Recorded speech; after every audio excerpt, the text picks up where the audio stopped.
প্রিয় ছাত্রছাত্রী, আমাদের অত্যন্ত কঠোর সময়ের মধ্যে দিয়ে এই সাজেশনটি প্রকাশ করতে হচ্ছে West Bengal State University third semester CC 5-এর। কারণ এই সময় আমাদের শেষ কবিতা সুন্দরবন এবং শেষ কবিতা পাঠকেন্দ্রের অসংখ্য ছাত্রছাত্রী এনএপি তাদের জন্য আমাদের প্রস্তুতি নিতে হচ্ছে। সেই সময়ের মধ্যে দাঁড়িয়ে আমরা এই সাজেশনটি প্রকাশ করছি ওয়েস্ট বেঙ্গল স্টেট ইউনিভার্সিটির third semester CC 5 Bengali CBCS syllabus অনুসারে। একক 1-এর তোমাদের যে প্রশ্নটা এবছরে খুবই গুরুত্বপূর্ণ, আমরা 3 স্টার্স দিয়ে দিয়েছি। রূপক অলঙ্কার কাকে বলে? এই অলঙ্কার কয় প্রকার? যে কোনো 3টি রূপক অলঙ্কারের উদাহরণসহ আলোচনা করো। Most important question for this 2025 to 2026. Next 3 stars question, উপমা অলঙ্কার কাকে বলে? উদাহরণসহ উপমা অলঙ্কারের বিভিন্ন বিভাগ সম্পর্কে আলোচনা করো।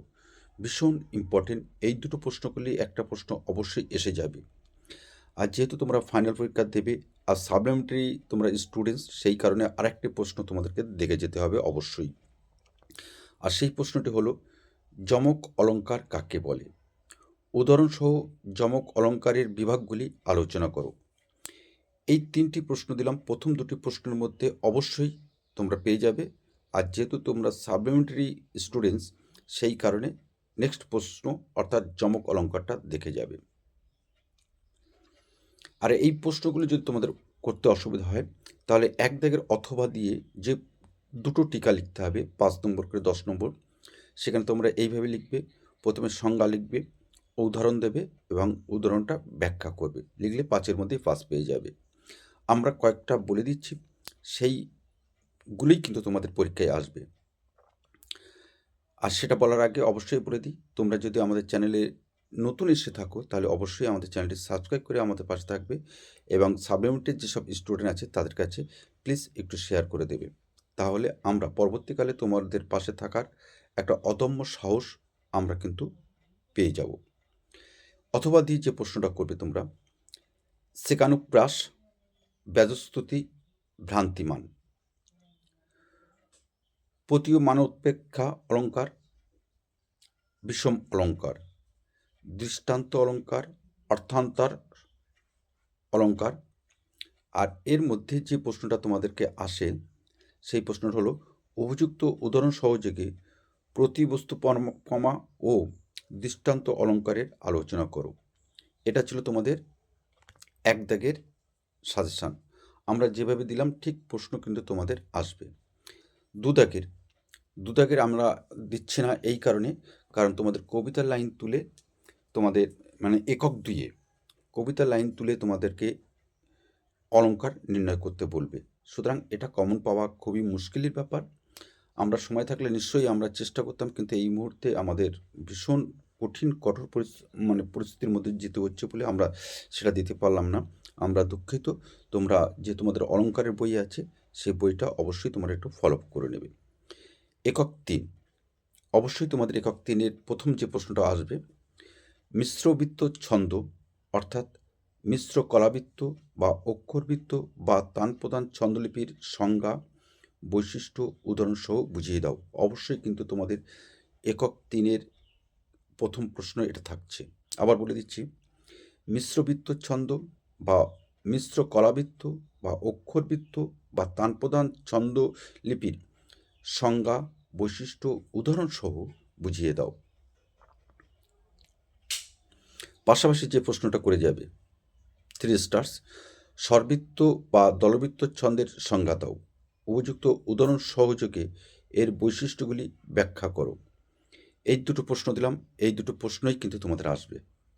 এর বিকল্প কিছু আসবে না। একক 3-এর যে দুটো প্রশ্ন দিলাম, সেই দুটি প্রশ্নই কিন্তু তোমাদের পরীক্ষা হলে তোমরা পাচ্ছ। মিশ্রবৃত্ত ছন্দ বা মিশ্র কলাবৃত্ত ছন্দ বা অক্ষরবৃত্ত ছন্দ বা তান প্রদান ছন্দ, একই ছন্দ সবটাই। লিপির সংজ্ঞা, বৈশিষ্ট্য, উদাহরণসহ বুঝিয়ে দাও। আর যেটা পড়বে 3-এর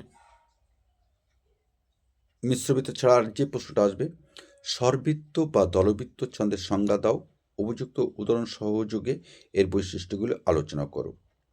আর এই বড় প্রশ্নগুলি যদি না করো, অথবা দিয়ে যে প্রশ্নগুলো তোমরা দেখে যাবে সেটি হলো এইরকম, টিকা দুটো লিখতে হবে 5 নম্বর করে, দুটো 10 নম্বর, অক্ষর, মাত্রা, মুক্তক ছন্দ, পংক্তি, কলা, চরণ, দল, এই কটি করলেই কিন্তু তোমরা 100% কমন পাবে। এখন তোমরা যেটা করবে সেটা তোমরা দেখে নেবে। আর একক 3 গেল, একক 3, একক 4-এ যেটা পড়বে সেটা কিন্তু আমরা ওটা বলে দিতে পারছি না, কারণ এখানে তোমাদের ছন্দলিপি নির্ণয় করতে হবে 5 করে 10। এবার আসবো আমরা সর্বশেষ যে প্রশ্নটা তোমাদের থাকবে, একক 5 অর্থাৎ 2 দাগের প্রশ্ন, সেই প্রশ্নগুলো আমরা এখানে আলোচনা করে দিচ্ছি। 100% তোমরা কমন পাবে। অপোন্নতি ও প্রতীপ অলঙ্কারের মধ্যে পার্থক্য লেখো, 5 নম্বর। অথবা এটাও 3 স্টার্স কোশ্চেন, প্রতিবস্তুপমা ও দৃষ্টান্ত অলঙ্কারের মধ্যে পার্থক্য উদাহরণসহ বুঝিয়ে দাও। সনেট এর পরিচয় দাও। অমিত্রাক্ষর ছন্দ সম্পর্কে উদাহরণসহ আলোচনা করো। উপমা ও রূপক অলঙ্কারের পার্থক্য কোথায় উদাহরণসহ বুঝিয়ে দাও। অথবা পয়ার ছন্দের শোষণ শক্তি সম্বন্ধে সংক্ষেপে আলোচনা করো।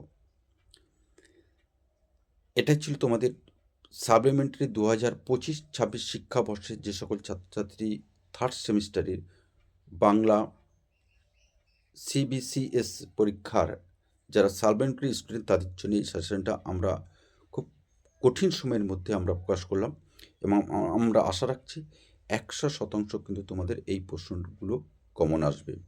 আর আমরা 20 নম্বর দিতে পারলাম না এই কারণে, যেহেতু কবিতার লাইন তুলে দেবে, এটা তোমাদের একদম প্র্যাকটিসের উপরে তোমাদের নির্ভর করে থাকবে। তো আজকে আমরা এখানে রাখছি।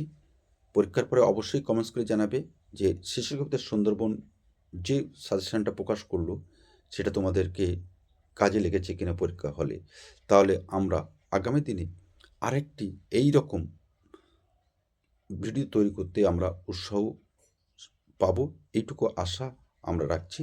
এবং অবশ্যই তোমরা আমাদের চ্যানেলটি সাবস্ক্রাইব করবে এবং তোমাদের বন্ধুদের মধ্যে আমাদের এই ভিডিওটাকে একটু প্লিজ একটু শেয়ার করে দেবে।